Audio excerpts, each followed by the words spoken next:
안녕하세요. 저희는 올해 30살 결혼 2년차가 되는 동갑내기 부부였습니다. 아이가 없어서 여지껏 연애할 때같이 잘 지내왔어요. 특히나 저희 부부의 특성상 양가 어른들 간섭도 받을 일이 거의 없었기 때문에 신혼생활 분위기를 더 오래 만끽할 수 있었네요. 양가 어른들의 간섭을 받지 않은 이유는 저희 부부가 신혼생활은 미국에서 했기 때문입니다. 신랑은 9년 전쯤에 유학을 왔다가 눌러앉은 경우고 저는 하고 싶은 공부가 있어서 다니던 회사를 그만두고 공부를 하러 왔다가 처음 만나게 되었어요. 남편의 경우는 유학 비자를 유지하면서 근처에 있는 교민들이 많은 지역에 가서 일을 하면서 돈을 벌고 있었습니다. 저랑 처음 만난 것도 제가 공부만 하다가 한국이 그리워서 찾아간 한인타운에서 처음 인연을 쌓아가게 되었고요. 아무튼 그렇게 서로 인연이 닿아서 1년여간의 만남을 이어오다가 둘 사이에 결혼 이야기마저 오가게 되었습니다. 성격적으로도 너무 잘 맞고 둘이 살면 평생 다툼 없이 행복하게 잘 지낼 거라고 생각했어요. 그때는 미국에 살고 있었으니까 제가 너무 성급하게 결정을 내린 잘못이 크겠네요. 신랑이 미국 대학교를 졸업하지는 않았지만 직장이 있었고 돈도 잘 벌고 있는 데다가 심지어 그 직장에서 남편의 영주권까지 도와준다고 했고 저도 미국에서 공부를 하면서 이민 생각을 안 했던 게 아니기 때문에 결혼에 대해서도 굉장히 긍정적이었습니다. 저도 학업이 끝난 상황이 아니었고 남편도 직장 때문에 자리를 오래 비울 수가 없는 상황인지라 결혼식은 간소하게 치러졌어요. 2주일 일정으로 한국으로 돌아와서 양가 상견례부터 결혼식까지 다 끝내버리고 왔으니 그 일정이 엄청나게 빠듯하고 정신없었습니다. 처음 뵌 남편의 부모님은 그냥 인상 좋으신 평범한 분들이라는 첫 인상이었습니다. 신랑이 미국 생활을 하면서 한국을 한 번도 들어갔던 적이 없어서 부모님과는 7년 만에 처음으로 재회를 한 상황이었지요. 그래서 어머님이 아들 하시면서 옆에 꼭 붙어있는 게 어찌 보면 당연하다고 생각했습니다. 아들을 향한 집착이 그 정도로 심하신 분이라고는 생각도 못했어요. 신랑도 당연히 오랜만에 뵙는 어머니이다 보니 애틋해서 그런 건 줄 알았죠. 7년이라는 시간을 떨어져 살았으니 저도 사실 남편이 어머니를 그렇게 애틋하게 생각하는 사람일 거라고는 생각도 못했어요. 더군다나 2주밖에 안 되는 짧은 기간 동안 그 모든 걸 판단할 수 없는 상황이었습니다. 결혼식을 마치고 저희가 정식으로 부부가 된 뒤 미국으로 다시 출발하는 공항에서 시어머니께서 남편한테 엄마가 차라리 아들 따라서 미국에서 같이 살까 물어보시는 게 그냥 하시는 말인 줄로만 알았어요. 남편도 엄마가 와서 살면 결혼도 안 했지 하면서 받아치는데 그냥 농담으로만 생각했고요. 그래서 저도 별로 심각하게 받아들이지 않고 어머님께 꼭 한번 놀러 오셔서 저희가 어떻게 하고 사는지 구경도 하시고 그러시라고 말을 했습니다. 남편이 출국 수속을 밟고 들어가는데 정말 눈물을 펑펑 흘리면서 울길래 오랜만에 본 가족하고 얼마 시간도 못 보내고 다시 멀어지니 얼마나 아쉬우면 저럴까 싶어서 저도 괜히 가슴이 뭉클했어요. 비행기에서 남편이 저한테 조금 섭섭하다고 하더라고요. 어떻게 어머니한테 같이 살자는 말을 하고 있는데 옆에 껴들어서 딱 잘라서 놀러 오시라고 할 수 있냐고요. 저는 그 말도 심각하게 받아들이지 않고 가족들이 보고 싶어서 저러는가 보다 했어요. 그런데 계속 옆에서 그 말을 꼬투리 잡아서 궁시렁거리고 있으니 남편이 안쓰럽게 보이는 것도 잠시고 점점 짜증이 나더라고요. 그래서 나도 공부하러 온 뒤로 너만큼은 아니지만 부모님 오랜만에 만나 뵙고 온 거라고 너만 부모님 있는 것도 아니고 너만 부모님 보고 싶은 것도 아닌데 작작하라고 한마디 했습니다. 제가 너무 심하게 하기는 했지만 그래도 이제 저와 결혼을 해서 한 집안의 가장이 되었는데 제가 앞으로 평생을 의지해야 할 남편의 모습이 너무 약해 보이는 것도 싫어서 그랬어요.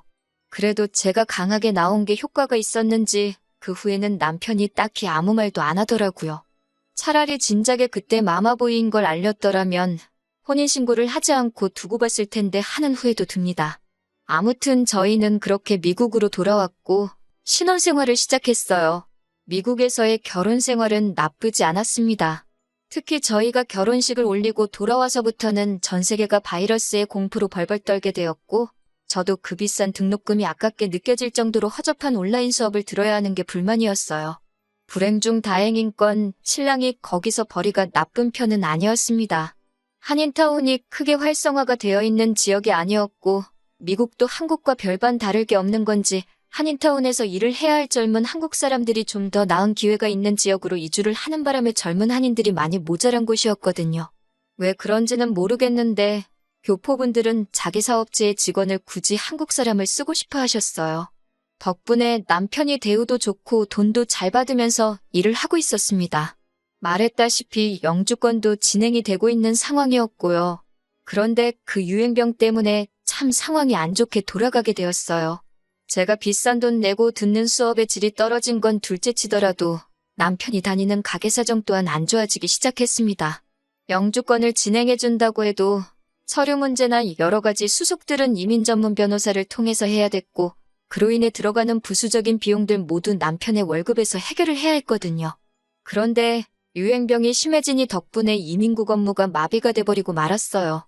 엎친 데 덮친 격으로 날이 갈수록 남편이 다니는 가게 사정이 안 좋아지기 시작하더니 결국 문을 닫아버리고 만 것입니다. 그냥 가게가 망해버린 거면 어떻게 기회가 있었겠는데 가게 사정이 안 좋아지기 시작하면서 남편네 사장이 세금 문제로 일을 크게 만든 게 이민국 조사에서 드러나게 되었고 영주권 심사에서 탈락해버리고 만 것이죠. 참 억세게도 운이 없던 거예요. 그렇게 하루아침에 미국에 정착하려던 꿈을 접어버리고 저희들은 귀국을 할 수밖에 없었습니다. 뭐 좋은 이야기도 아니니 이민생활 실패한 건 여기서 그만하도록 하겠습니다. 아무튼 한국에 돌아와서도 정말 정신이 없었어요. 다행히 영주권이 불투명해지면서 결혼하면서 미국에 정착을 위해 가져왔던 자금을 그대로 가져올 수 있었습니다.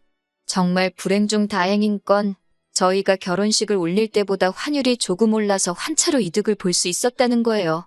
그래봤자 2년 사이에 천정부지로 올라버린 집값과 물가를 생각하면 전혀 돈을 번 느낌이 들지는 않았지만 그래도 저희가 한국에서 살 신혼집을 구하는 데는 모자람이 없는 돈이었습니다.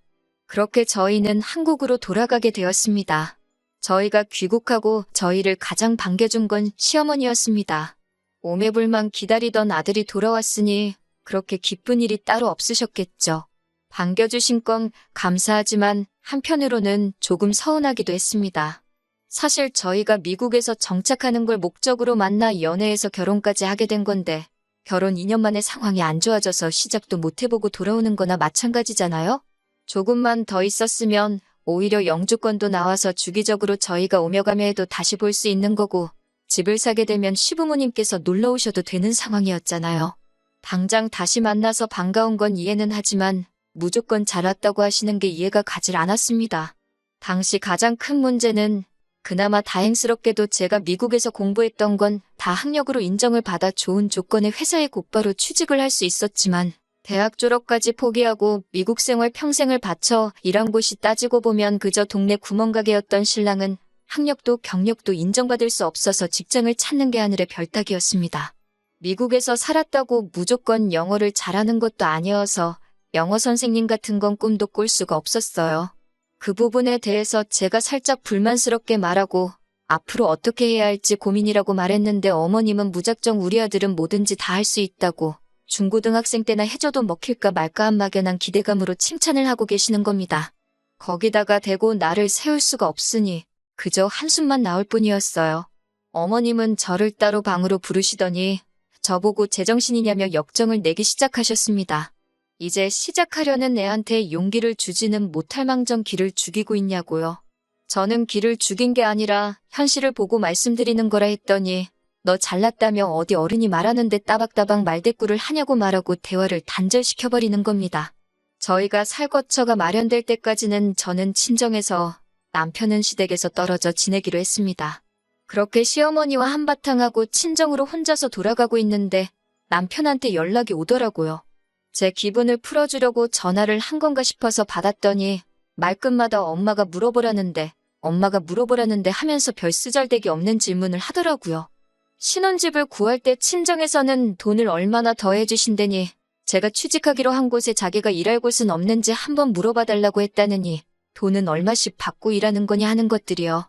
이렇게 마마보이인지도 몰랐는데 물어보는 질문의 수준만 봐도 한숨이 나와서 그걸 네가 알아서 뭐 할 거냐고 말하고 전화를 끊어버렸습니다. 그나마 다행이었던 건 시부모님이 한국에서 식당을 하나 운영하셨다는 것이었고 신랑이 거기서 서빙일이라도 하면서 용돈벌이를 할 수 있었다는 거예요. 돈은 얼마 되지 않겠지만 그래도 아무것도 안 하는 것보다야 괜찮겠다 생각했습니다. 그런데 문제가 터져버린 거예요. 미국도 그랬지만 한국도 그 시국에 자영업자들이 많이 피해를 봤다는 건 저도 익히 듣고 봐와서 알고 있습니다. 시부모님의 가게도 당연히 같은 상황이었겠지요.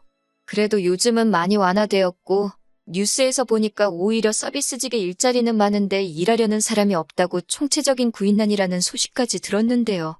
차라리 시부모님이 하는 가게가 아니라 생판 모르는 사람이 하는 데서 일을 했으면 괜찮았을 텐데 말입니다. 남편이 시부모님 가게에 일을 나가기 시작한 지도 2달이 다 되어 가는데 남편이 돈 한 푼 가져온 적이 없었어요. 다른 사람도 아니고 아들인데 설마 돈을 떼먹으시려나 싶어서 아무 말도 안 하고 있었습니다. 그때는 저희가 살 집을 구한 상황이었고 돈이 조금 모자라서 양가의 지원을 똑같이 받은 상황이었어요. 그런데 차가 없으니 너무 불편하더라고요. 요즘 중고차 값도 많이 오르고 해서 난감한 상황이었는데 직장에서 알게 된 동료가 이번에 차를 바꾸게 된다면서 관심이 있으면 연락을 달라고 했거든요. 그런데 집에 거의 모든 돈이 묶여버리게 되면서 차값을 낼 돈이 조금 모자란 상황이었습니다.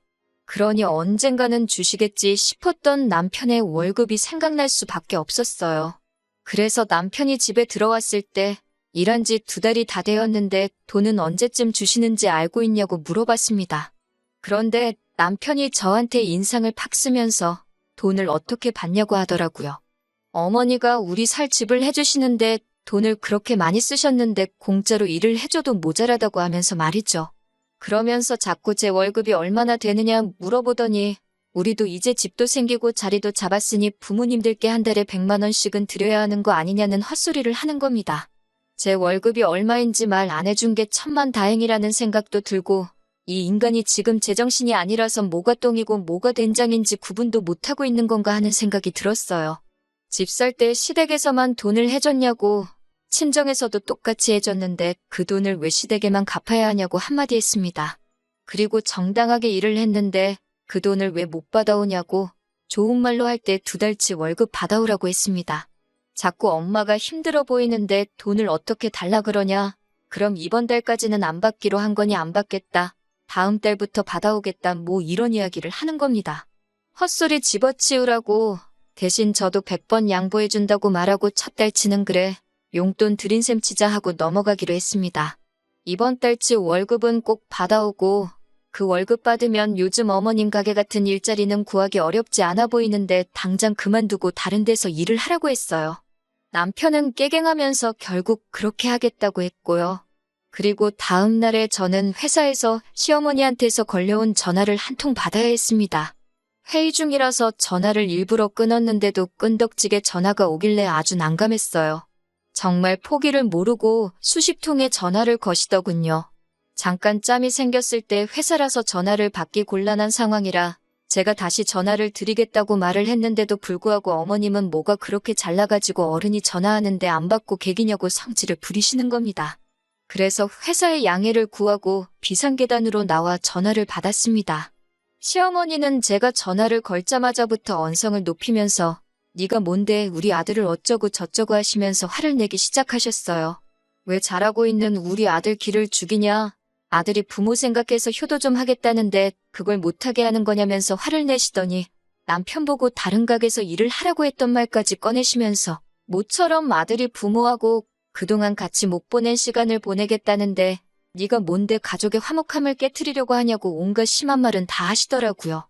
듣다가 저도 더 이상 참을 수가 없어서 전화를 그냥 끊어버리고 눈치는 보였지만 그 길로 회사에 조퇴 신청을 해서 어머님 가게로 쫓아갔습니다. 남편은 들어오는 저를 보고 흠칫 놀랐는데 어머님은 놀란 기색도 없이 저를 보자마자 저 망할 것 하면서 무슨 낯짝으로 여길 찾아왔냐고 하시는 겁니다. 제가 가게까지 찾아간 건 더 길게 이야기를 할 생각이 없어서란 것도 모르시고 제가 무슨 사죄를 하러 온 건 줄 착각하시고는 잘못을 해서 어른들한테 잘 보이러 왔으면 손에 뭐라도 들고 오는 게 예의가 아니겠냐며 제가 그렇게 예의도 모르는 사람인 줄 몰랐다고 그걸 미리 알았다면 결혼도 안 시켰을 거라고 하시는 거예요. 그 말을 듣자마자 저도 목구멍까지 올라왔다가 다시 들어간 말을 그냥 뱉어버렸습니다.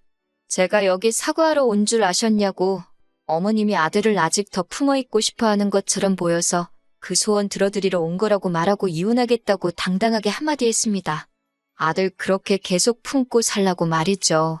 미국에서 정착하려는 모습에 자립심이 강한 사람인 줄 알고 결혼을 했는데 아직도 엄마 품을 못 떠나는 햇병아리라면 그냥 엄마 품에서 계속 살게 해주는 게 서로를 위해서 좋겠다고요. 신혼집에 들어간 돈은 양가에서 똑같이 들어갔지만 어머님이 아드님 월급 한 달치 떼먹은 만큼 저한테 더 지분이 있는 거라고, 그러니 들어간 돈만큼 돌려드릴 테니 집은 제가 갖겠다고 했어요. 어머님이 집을 왜 네가 갖냐고 또 노발대발 하시길래 어떻게 하든 상관없다고, 그럼 집값의 반을 이달 내로 저한테 보내라고 했습니다. 어차피 시부모님도 집 해준다고 대출을 더 받으신 걸로 알고 있고 직장도 없는 남편한테 그만한 대출이 나올 리가 없거든요. 남편 쪽에서 집값의 반을 줄 수 있는 능력이 안 되는 걸 알고 한 말이었습니다. 현실을 좀 봤으면 해서 일부러 그렇게 말한 거예요.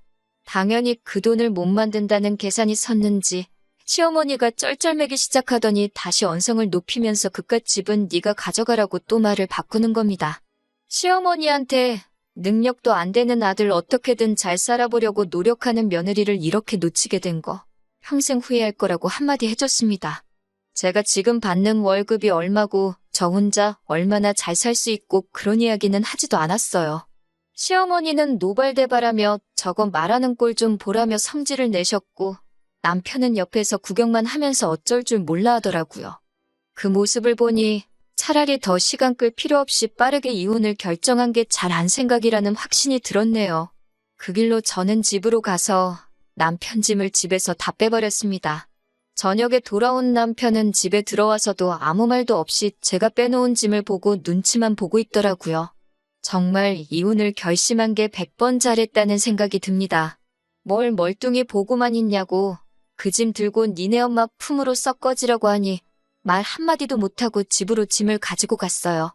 그렇게 남편을 엄마 품에 반품한 지 일주일도 안 돼서의 일입니다. 또 회의 중인데 전화가 한 통 오더라고요. 시어머니였습니다. 전화를 일부러 끊어버리니 저번과는 다르게 또 전화를 걸지 않았어요. 회의가 끝나고 무슨 일로 전화하신 거냐 다시 전화를 드렸더니 세상 나긋나긋한 목소리로 전화를 받으시더군요. 뭐하니? 많이 바쁘니 하면서 제 눈치까지 보시면서 말이에요. 왜 전화하셨나 싶어서 먼저 시어머니가 물어보실 만한 질문을 생각해서 제가 먼저 집값 드리기로 한 건 그달 말까지 준비해드리겠다고 했습니다. 그 돈 받고 나서 이혼 서류에 도장 찍으면 되겠다고 말씀드렸더니 그 말 하려고 전화한 게 아니랍니다. 아무렴 말은 그렇게 했어도 어머님도 생각이 있으실 테니 어렴풋이 눈치는 채고 계셨을 거예요. 당신 아들이 이민생활 실패하고 나서 혼자가 되면 앞으로 웬만해서는 길이 열리지 않을 것이라는 걸, 그리고 어머님이 평생 아들을 품고 계실 수도 없는 노릇이고 옆에 누군가는 있어야 한다는 걸 말이죠. 아니나 다를까 어렵게 꺼내는 말씀이 결국 오랜만에 아들을 만나서 그간 못해줬던 걸 해주고 싶다 보니 자기가 더 유난을 떤 것 같다면서. 제가 그렇게 떠나버리고 나니 아들이 저를 너무 보고 싶어 한다나요? 그러면서 제가 어머님 앞에서 큰소리 친 것도 다 눈 감아줄 테니 그냥 아무 일도 없었다는 듯이 자기 아들하고 살아달라는 거예요. 결국 끝까지 잘못했다는 말은 하지 않고 또 제가 큰소리를 쳤네, 그렇게 뒤도 안 돌아보고 가버렸네 하면서 무조건 제 잘못이고 그걸 다 용서해줄 테니 돌아오라는 식으로 말하시더라고요. 제가 한번 져주고 다시 남편과 합치는 방법도 있었겠지만 시어머니의 태도를 보니 결국 제가 모든 걸 품고 그렇게 돌아가 버린다면 앞으로도 계속해서 똑같은 일이 반복될 것이라는 게 안 봐도 눈앞에 선했습니다. 그런 스트레스를 받으면서까지 이어가야 할 결혼 생활이 아니라고 생각이 들어서 아드님도 어머님 곁을 떠나고 싶어 하는 것 같지 않고 어머님도 남편 말에 순종하고 어머님 말에 복종하는 며느리를 보실 자격이 있으시니 저 말고 다른 사람을 찾아보는 게 좋겠다 말씀드리고 앞으로 전화는 되도록이면 변호사를 통해서 해주셨으면 좋겠다 말씀드리고 전화를 끊어버렸습니다. 그렇게 결국 이혼을 하게 되었네요. 몇몇 사람들은 제가 잘못했다고 합니다. 이민 생활에 실패한 남편이 수입이 적어지니 그걸 견디지 못해 남편을 버린 여자라고요. 하지만 그건 사실이 아닙니다.